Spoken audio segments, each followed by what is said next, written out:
Halo, selamat datang kembali di Jin dan Jun Channel. Bersama saya Junaidi dalam seri tutorial Google Form. Guys, kali ini saya mau membahas bagaimana merancang sebuah formulir sederhana untuk mendata anggota siswa, atau formulir pendataan siswa, Nah, saya tidak akan kenalkan lagi bagian-bagian pada Google Form guys, karena ini udah pernah saya jelaskan pada video sebelumnya ya.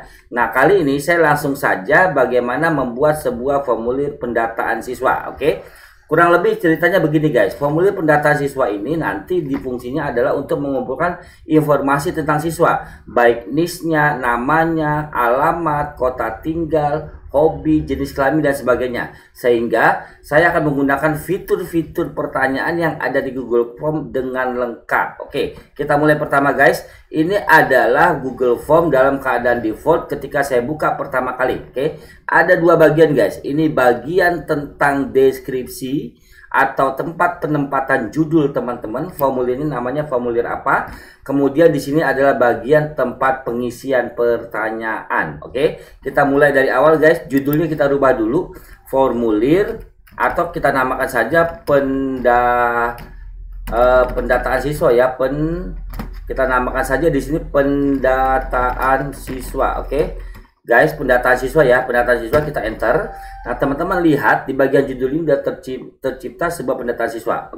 Kita rubah judulnya guys, jadi namanya pendataan. Oh maaf ya, pendataan siswa ya. Pendataan siswa. Siswa guys. Sudah ya, pendataan siswa ini formulir pendataan siswa, kemudian judul formulirnya namanya pendataan siswa.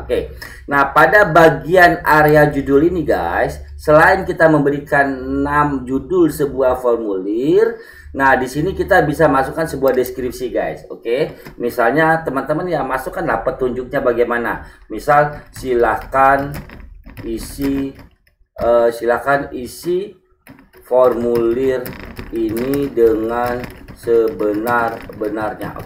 Nah, bisa terserah teman-teman mau apalah kalimatnya, terserah. Nah, setelah teman-teman masuk pada mendeskripsikan area judul gitu ya, lalu teman-teman di bawah ini adalah area pertanyaan guys. Area pertanyaan, kalau teman-teman klik di sini muncul area pertanyaan. Maka bedanya area judul dan pertanyaan adalah kalau teman-teman area judul, maka dia akan yang ada hanya judulnya apa, deskripsinya apa. Kalau area pertanyaan, teman-teman akan muncul jenis pertanyaan seperti apa. Itu yang pertama guys. Yang pertama kita bilang kita masukkan NIS. NIS. NIS. Ada NIS, nomor induk siswa. Nomor induk siswa guys, ini adalah jenis pertanyaannya.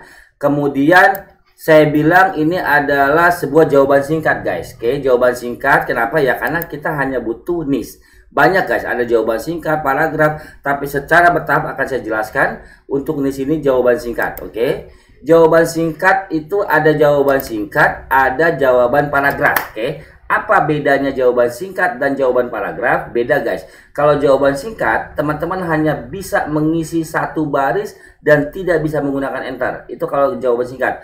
Kalau jawaban paragraf, itu dia nanti pengunjung form ini bisa mengisi dalam bentuk paragraf dan bisa menggunakan enter gitu ya. Jadi kalau jawaban singkat tidak terdapat enter, kalau jawaban paragraf terdapat enter. Itu bedanya.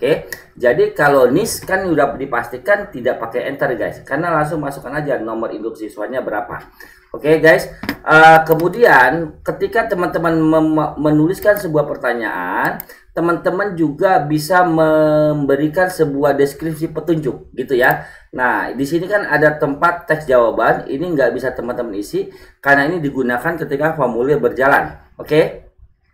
Nah, kalau teman-teman mau memberikan deskripsi, teman-teman bisa mengaktifkan di sini. Di bagian pertanyaan ini, di bagian bawah ada yang namanya deskripsi.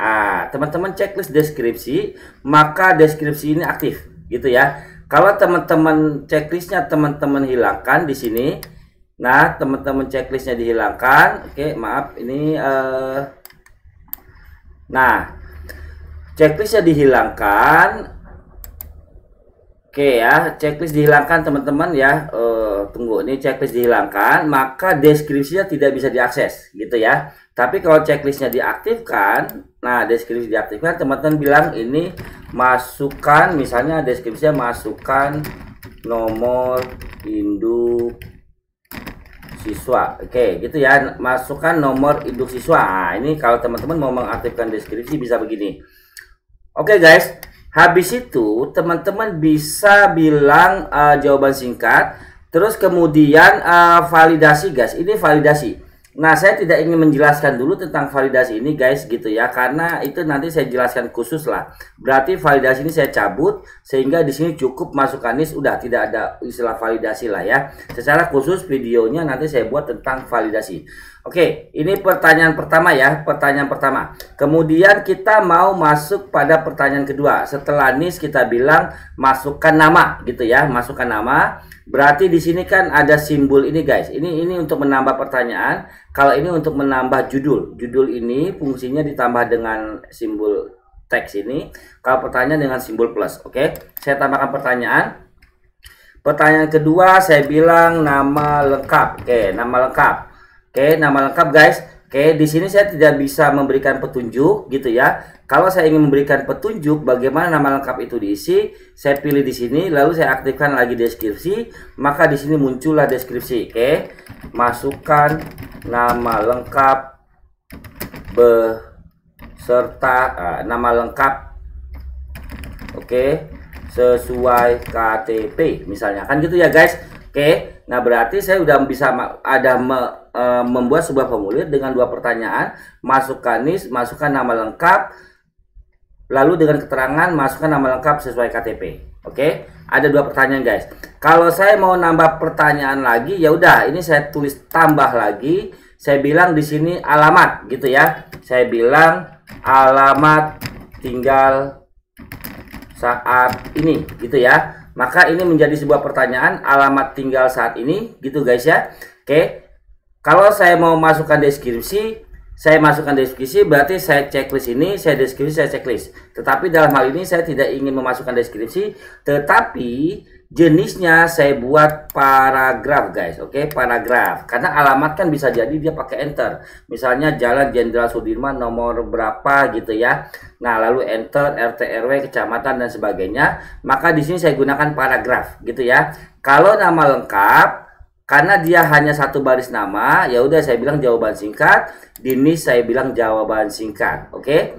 Oke guys, saya gunakan dua pertanyaan ini dulu. Saya belum menggunakan fungsi yang lain agar saya nanti bisa menjelaskan kepada teman-teman apa bedanya jawaban singkat dan apa bedanya paragraf. Oke. Nah, formulir ini udah selesai guys dengan 3 pertanyaan, NIS, nama lengkap dan alamat tinggal saat ini. Oke. Kita coba lihat kalau sudah ini dibuat. Kalau kita ingin melihat bagaimana bentuk formulir ini ketika diakses oleh orang lain, nah di sini ada pratinjau. Saya klik pratinjau guys ya. Nah, beginilah formulir ini muncul ketika diakses oleh orang lain. Kita coba demo ya guys. Masukkan NIS, lalu di sini jawabannya misalnya 1 2 3 4 5. Oke, 6. Sudah, ini nggak bisa enter guys. Ini saya enter nggak bisa. Oke, kenapa? Karena tadi saya pilih adalah jawaban singkat. Lalu nama lengkap, misalnya saya bilang nama lengkap Junaidi paling ganteng gitu ya. Nama lengkap saya nih, gitu misalnya. Junaidi paling ganteng. Nggak bisa juga saya enter guys, nggak bisa. Kenapa? Karena tadi saya buat dengan jawaban singkat. Nah, lalu tipe pengisian kedua ada alamat tinggal saat ini. Oke. Ini tadi saya pilih paragraf guys. Nah, apa bedanya jawaban singkat dan paragraf? Oke, saya bilang misalnya Jalan Jenderal Sudirman nomor 40 guys, gitu ya. Nomor 40. Oke, saya enter. Kemudian Tangerang, kota Tangerang. Saya bilang lagi Banten. Oke, nah ini dah. Ini bedanya jawaban singkat dan paragraf guys. Jadi kalau jawaban singkat nih, NIS jawaban singkat, nama jawaban singkat, tidak bisa saya terapkan enter. Kalau yang alamat ini adalah paragraf sehingga bisa kita terapkan enter. Kalau sudah guys, ya sudah, ini formulir yang contoh formulir ketika diakses tinggal dikirim saja maka selesai. Oke, beginilah mendesain sebuah formulir sederhana untuk langkah awal. Terima kasih. Jin dan Jun Channel mohon pamit. Saksikan video-video saya sebelumnya dan video-video saya berikutnya.